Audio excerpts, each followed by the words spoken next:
Pemirsa, bekas anak buah Ferdi Sambo, Arif Rahman Arifin dijatuhi hukuman penjara 10 bulan karena terlibat dalam pengrusakan rekaman CCTV kematian Brigadir Joshua. Vonis yang dijatuhkan oleh majelis hakim ini lebih ringan dibanding tuntutan jaksa, yakni 1 tahun penjara. Bekas Wakaden Biro Paminal Polri ini terbukti melakukan tindak pidana dengan peran merusak dan mematahkan laptop yang berisi rekaman Brigadir Joshua yang saat ini masih hidup di rumah, yang saat itu masih hidup di rumah Dinas Kadif Propam Polri Duren 3. Usai mendengar putusan hakim, tangis syukur ditunjukkan keluarga Arif Rahman. Ayah Arif Rahman langsung bersujud di ruang sidang Pengadilan Negeri Jakarta Selatan. Vonis yang diterima oleh Arif yang sejak awal sidang tampak tegang juga lebih rendah dari putusan majelis hakim terhadap Barada Richard Eliezer. Untuk itu, pada kesempatan berbahagia ini pula, saya menyampaikan terima kasih sekali lagi kepada Bapak Hakim, pada pengacara, lawyer, pada keluarga yang mendukung semua kegiatannya, dan termasuk kepada seluruh media elektronik maupun cetak yang telah memberikan informasi yang baik kepada masyarakat tentang suatu proses penyelenggaraan suatu proses peradilan yang saya melihat dan meyakini bahwa inilah suatu proses persidangan yang berjalan dengan baik sesuai dengan aturan hukum, bersifat benar dan adil. Amin, amin, amin. Sementara dua terdakwa lainnya, Hendra Kurniawan dan Agus Nurpatria, yang dijadwalkan akan mendengar vonis majelis hakim pada hari ini ditunda. Hakim menyatakan berkas putusan terhadap keduanya belum siap. Hakim memutuskan sidang pembacaan vonis akan kembali digelar pada Senin 27 Februari 2023. Sebelumnya, jaksa menuntut Hendra Kurniawan dan Agus Nurpatria dengan hukuman penjara selama 3 tahun. Sedangkan untuk 3 mantan anak buah Sambo lainnya, Cuk Putranto, Baikuni Wibowo, dan Irfan Widianto dijadwalkan akan menjalani sidang putusan pada Jumat besok. Jaksa menuntut Cuk Putranto dan Baikuni Wibowo dengan hukuman penjara 2 tahun, sementara Irfan dituntut 1 tahun penjara. Yang terhormat saudara jaksa penuntut dan hakim persidangan mengucapkan terima kasih. Terima kasih. Jadi tidak ada reaktif ataupun reduktif dan pembacaan vonis tersebut.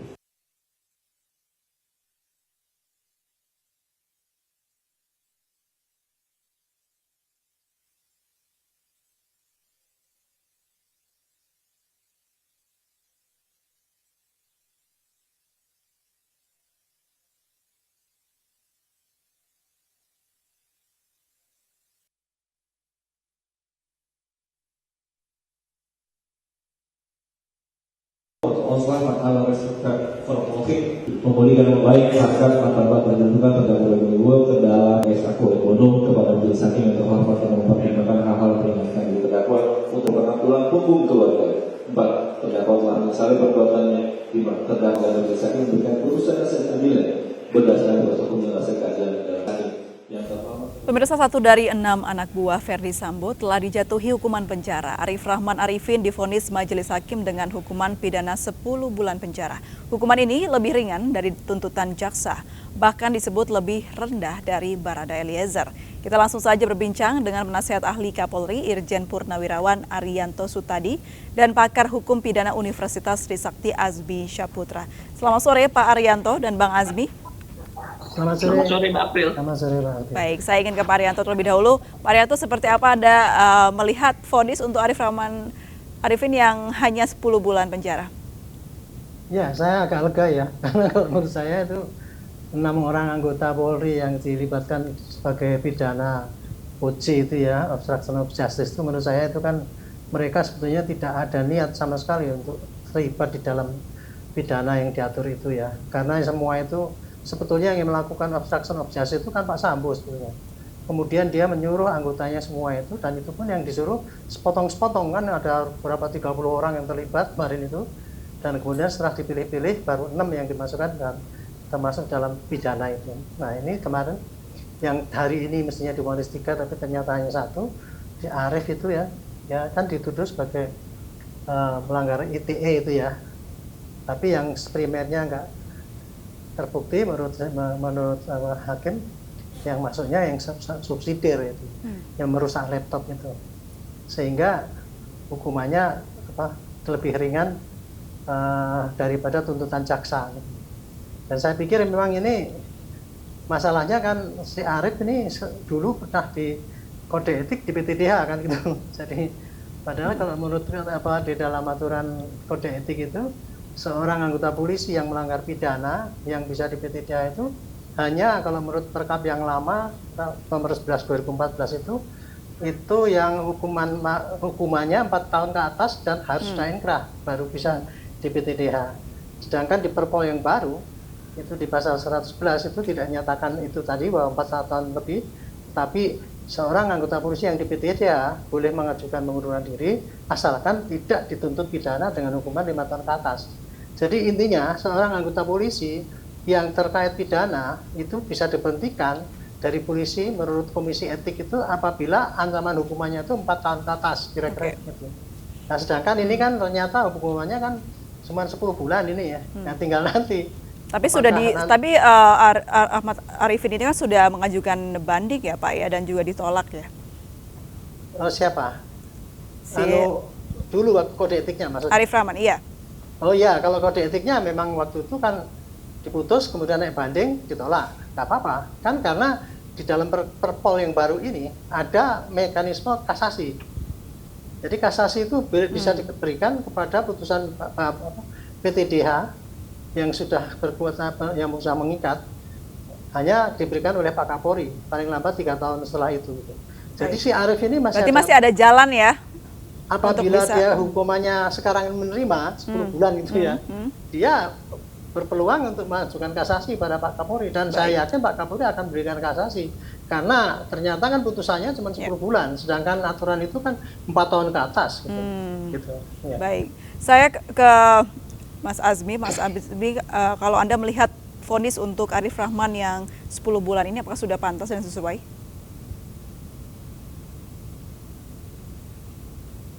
Boleh di-unmute?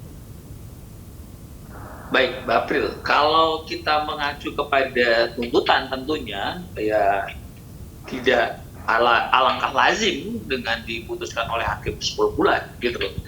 Karena hakim pasti melihat ini mengacu pada pasal 197 Kitab Undang Hukum Acara Pidana pada poin huruf D, F dan H. Jadi waktu hakim melihat fakta-faktanya, terus hal-hal yang meringankan tentunya menjadi dominan, dianggap ini misal Mas Arief Rahman kooperatif, tidak berbelit-belit.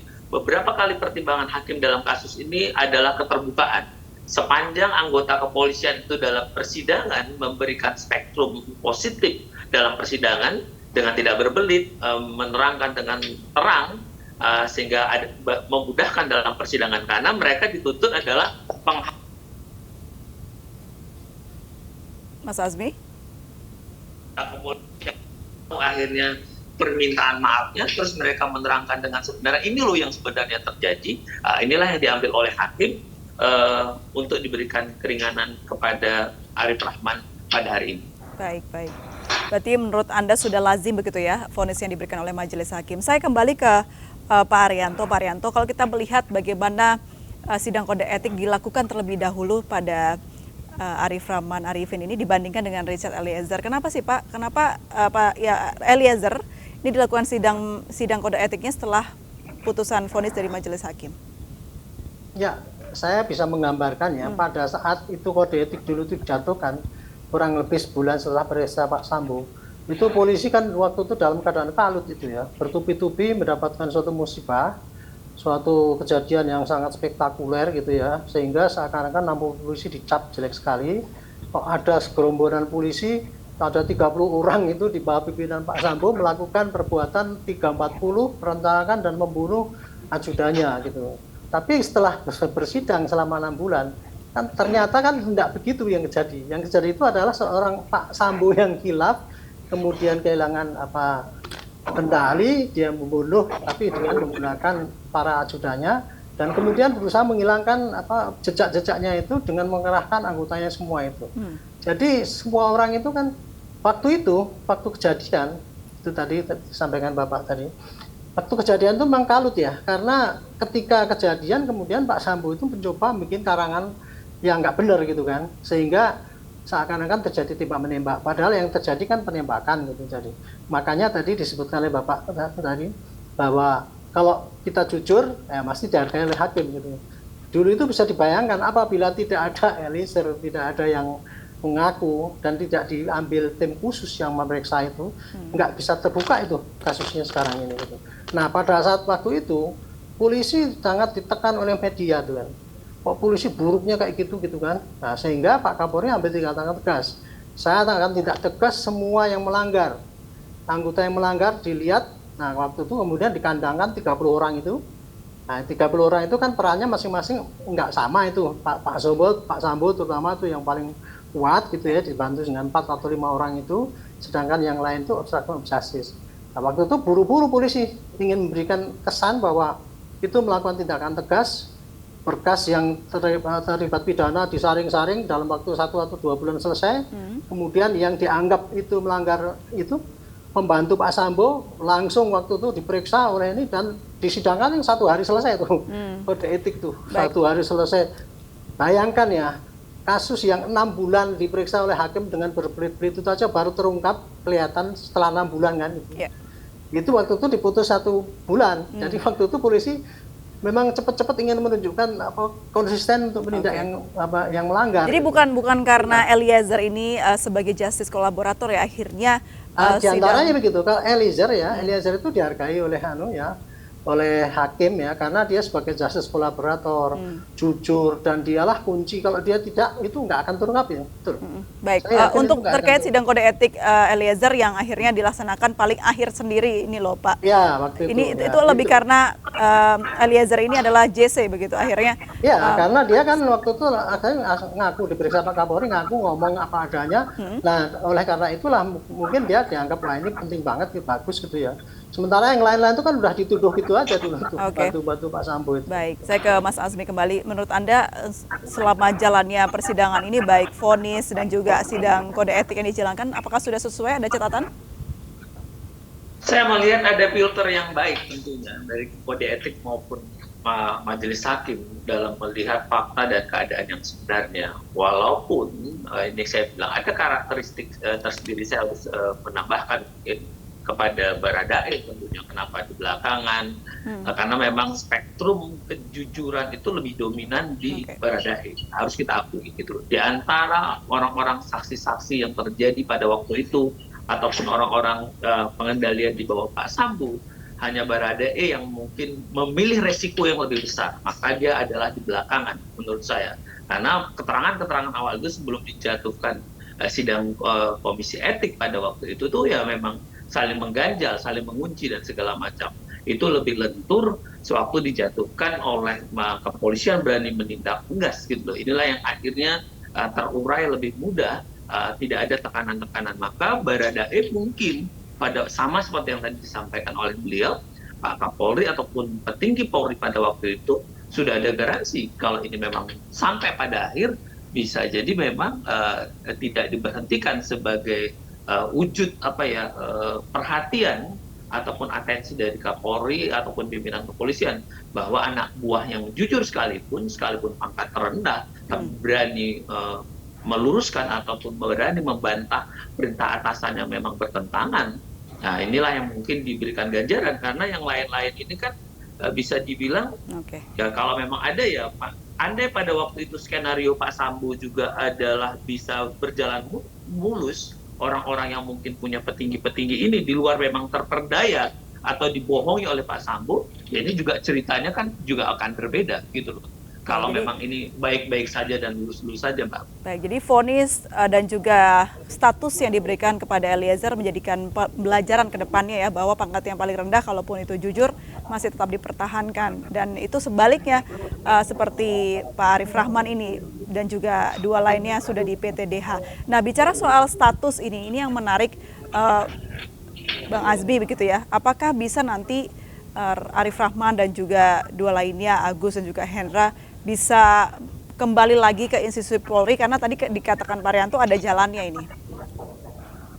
Ya, sepanjang upaya hukum dengan peraturan kepolisian tadi, maka kan setiap orang boleh menggunakan segala upaya hukum sampai akhir. Jika memang kasasi ini karena memang produk putusan tadi, katakanlah di tahap banding masih ditolak, jika ada ruang di kasasi, maka perubahan putusan itu kan hanya bisa digantikan kalau ada putusan baru.